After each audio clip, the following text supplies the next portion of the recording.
నిజామాబాద్ జిల్లాలో హైటెన్షన్ వాతావరణం నెలకొంది. ఇవాళ బాల్కొండ నియోజకవర్గానికి సంబంధించి వేల్పూర్ కేంద్రంగా సాగినటువంటి ఆ ఉద్రిక్త పరిస్థితులు తెలంగాణ రాష్ట్రంలో అయితే ఒక సంచలనంగా మారినటువంటి పరిస్థితులు మనం చూస్తున్నాం. మాజీ మంత్రి ప్రస్తుత బీఆర్ఎస్ బాల్కొండ నియోజకవర్గానికి సంబంధించి బీఆర్ఎస్ ఎమ్మెల్యే ఉన్నటువంటి వేముల ప్రశాంత్ రెడ్డిని టార్గెట్ చేసుకుంటూ కాంగ్రెస్ శ్రేణులు దూసుకొచ్చినటువంటి పరిస్థితులు మనం చూస్తున్నాం. అక్కడే ఉన్నటువంటి బీఆర్ఎస్ శ్రేణులు కాంగ్రెస్ నేతలను కార్యకర్తలను తిప్పికొట్టే ప్రయత్నం చేశారు. ఈ క్రమంలో ఒక్కసారిగా అక్కడ బాహాబాకి దిగినటువంటి పరిస్థితి. ఇరు పార్టీల నేతల మధ్య కార్యకర్తల మధ్య బాహాబాహి అన్న చందంగా మారిపోయింది అక్కడ పరిస్థితి. పోలీసులు ముందుగానే పసిగట్టినటువంటి పోలీసులు అయితే అక్కడికి భారీగా పోలీసు బలగాలు అయితే మోహరించినటువంటి పరిస్థితి. ఎక్కడికక్కడ ఆందోళనకారులతో పాటు ఆయా పార్టీలకు సంబంధించినటువంటి కార్యకర్తలను పలువురు నేతలను అయితే చెదరగొట్టే ప్రయత్నం చేశారు. అయినప్పటికీ పోలీసులను కాదని కూడా పూర్తిస్థాయిలో ఒకరిపై ఒకరు దుర్భాషలాడుతూ మాటల దాడికి దిగడంతో పాటు భౌతిక దాడులకు కూడా దిగినటువంటి పరిస్థితులు మనం చూసినాం. ఒక్కసారిగా వేల్పూర్ అయితే రణరంగాన్ని తలపించినటువంటి పరిస్థితి. అధికార కాంగ్రెస్ పార్టీతో పాటు ప్రతిపక్ష బీఆర్ఎస్ పార్టీ నేతల మధ్య కార్యకర్తల మధ్య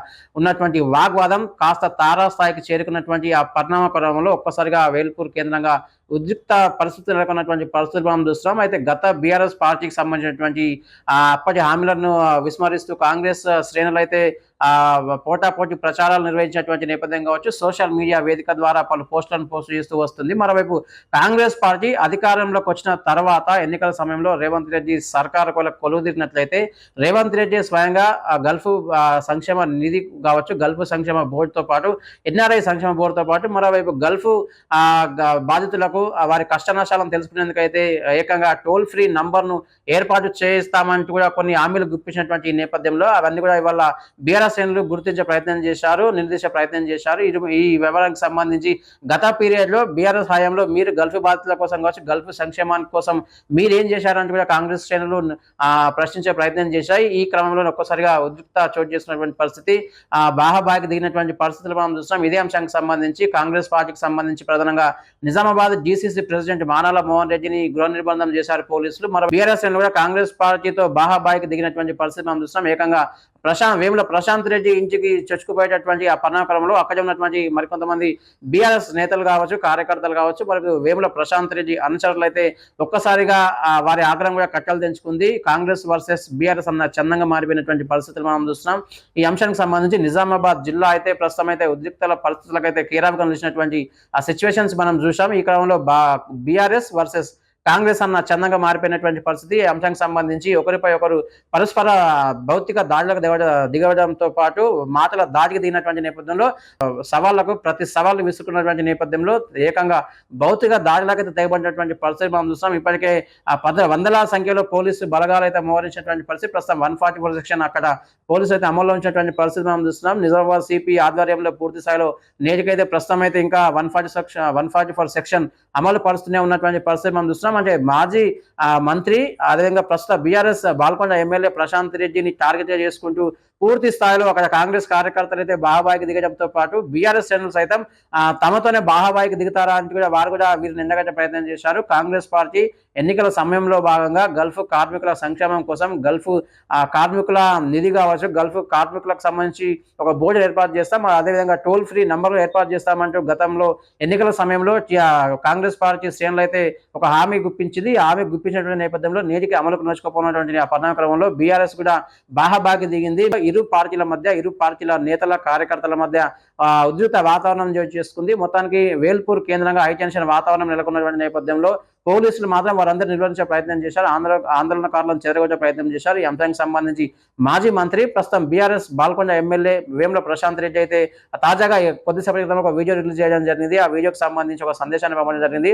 అధికారంలో ఉన్నప్పుడు ప్రతిపక్ష పార్టీల నేతలు కావచ్చు, ప్రతిపక్ష పార్టీలు పూర్తి స్థాయిలో అధికార ప్రభుత్వ వైఫల్యాలను ఎండగట్టే ప్రయత్నం చేస్తాయి, ప్రశ్నించే ప్రయత్నం చేస్తాయి కాబట్టి అది రాజకీయాలలో సహజం అంటూ ఆయన పేర్కొనడం జరిగింది. అదే సందర్భంలో రేవంత్ రెడ్డి పూర్తిసారి ఎన్నికల సమయంలో ఆయన ఎన్నికల కాంగ్రెస్ చేసేటటువంటి ఆ పరిణామ క్రమంలో గల్ఫ్ సంక్షేమ నిధితో పాటు గల్ఫ్ సంక్షేమ బోర్డు ఏర్పాటు చేస్తామని, అదేవిధంగా ఎన్ఆర్ఐ వెల్ఫేర్ బోర్డు ఏర్పాటు చేస్తామని, అదే సందర్భంలో గల్ఫ్ బాధితుల కష్ట నష్టాలు తెలుసుకునేందుకు ఒక టోల్ ఫ్రీ నంబర్ కూడా ఏర్పాటు చేస్తామంటూ హామీలు గుప్పించి రేవంత్ రెడ్డి నేటికి అమలు చేయలేదు. అదే సందర్భంలో విస్మరించారని కూడా ఆయన ఆ వీడియోలో పేర్కొనడం జరిగింది. ఇలాంటి రాజకీయ దృక్కోణంలో కావచ్చు, రాజకీయ పరిభాషలో ఒకరిపై ఒకరు పరస్పర ఆరోపణలు చేసుకోవడం అత్యంత సహజం అంటూ కూడా ఆయన సాదాసీదాగా ఒక వీడియో రిలీజ్ చేయడం జరిగింది. ఈ అంశానికి సంబంధించి కాంగ్రెస్ పార్టీ నేతలు మరికొంతమంది అయితే ఆయన చేసినటువంటి వీడియోను ఉద్దేశించి కావచ్చు, వారి అంతరంగిక చింతనను కూడా బయటపెట్టే ప్రయత్నం చేశారు. ఏకంగా నిజామాబాద్ డీసీసీ ప్రెసిడెంట్ మానాల మోహన్ రెడ్డి అయితే ప్రశాంత్ రెడ్డికి అయితే ఒక సవాల్ విస్తున్నట్టు పరిస్థితి మనం చూస్తున్నాం. గతంలో మీ హయాంలో మీరేం చేశారు గల్ఫ్ బాధితుల కోసం, మరి మా ప్రభుత్వం ప్రశ్నించే ముందు మీరు గతంలో ఏం చేశారు, ఏమేమి హామీలు ఇచ్చి విస్మరించే ప్రయత్నం చేశారు, ప్రస్తుతం మేము హామీలు ఇచ్చినప్పటికీ మరికొన్ని రోజుల్లో అవన్నీ నెరవేర్చబోతుంది కాంగ్రెస్ గవర్నమెంట్ అంటూ కూడా మానల మోహన్ రెడ్డితో పాటు ఇతర కాంగ్రెస్ సీనియర్ నేతలు, నిజామాబాద్ జిల్లాకు సంబంధించిన మరికొంతమంది సీనియర్ నేతలు ఉద్ఘాటించే ప్రయత్నం చేసినటువంటి పరిస్థితి. మొత్తానికైతే నిజామాబాద్ జిల్లాలోని బాల్కొండ నియోజకవర్గానికి సంబంధించినటువంటి వేల్పూర్ కేంద్రంగా ఇవాళ హైటెన్షన్ వాతావరణం నెలకొంది. కాంగ్రెస్ వర్సెస్ బీజేపీ అన్న చందంగా మారిపోయింది. ఒకరిపై ఒకరు పరస్పర ఆరోపణలు. ఈరోజు అంటే రాజకీయాల్లో విమర్శలు, ప్రతి విమర్శలు సర్వసాధారణం. ముఖ్యంగా ప్రతిపక్ష పార్టీ నాయకులుగా ప్రభుత్వం వైఫల్యాల మీద ప్రశ్నిస్తూనే ఉంటాం. ఇది సర్వసాధారణమైన విషయం. అయితే నేను మొన్న గల్ఫ్ కార్మికుల విషయంలో ఈ రేవంత్ రెడ్డి గారు ఎన్నికలప్పుడు గల్ఫ్ కార్మికుల కోసం గల్ఫ్ సంక్షేమ బోర్డు ఏర్పాటు చేస్తానని మాట ఇచ్చినాడు. ఇప్పటి మటుకు చెయ్యలేదు అని అడిగిన నేను. అట్లనే ఎన్ఆర్ఏ సంక్షేమ బోర్డుకు ఏర్పాటు చేస్తామన్నారు. ఇప్పటి మటుకు చేయలేదు అని అడిగిన. అట్లనే టోల్ ఫ్రీ నంబర్, అంటే గల్ఫ్ కార్మికులకు ఏమైనా ఇబ్బందులు ఉంటే డైరెక్ట్ టోల్ ఫ్రీ నంబర్ మాట్లాడితే ప్రభుత్వం సాయం చేస్తుంది అని టోల్ ఫ్రీ నంబర్ ఏర్పాటు చేస్తాము అన్నారు. అది కూడా చేయలేదు అని చెప్పి నేను ప్రశ్నించిన. అట్లనే చనిపోయిన కుటుంబాలకు 5 లక్షల రూపాయలు ఎక్స్గ్రేషియా ఇస్తామని చెప్పినారు. ఇంకా చాలామందికి ఇవ్వాల్సి ఉన్నది, కొద్దిమందికి ఇచ్చిండ్రు అని చెప్పిన నేను. నాకున్న సమాచారం ప్రకారం కేవలం బాల్కొండ నియోజకవర్గంలో ఇంకో 10-11 మందికి ఇవ్వాల్సి ఉన్నది. లిస్టు నా దగ్గర ఉన్నది. ఇది కోట ముత్తెన్న బోదపల్లి గ్రామం. దయచేసి ఒకసారి బాల్కొండ ప్రజలు గమనించాలని చెప్పి నేను కోరుతా ఉన్నాను. మానల మోహన్ రెడ్డి గారికి కూడా ఒక సూచన.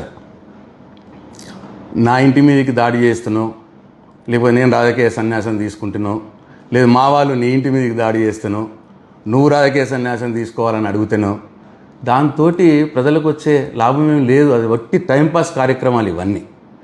ఇది అవసరం లేదు. చర్చా వేదిక పెట్టండి.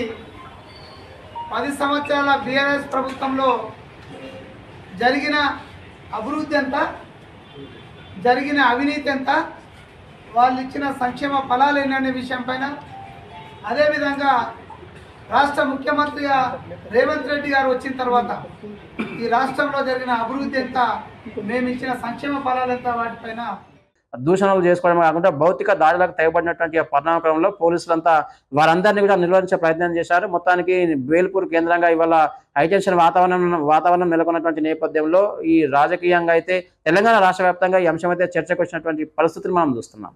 Over to studio.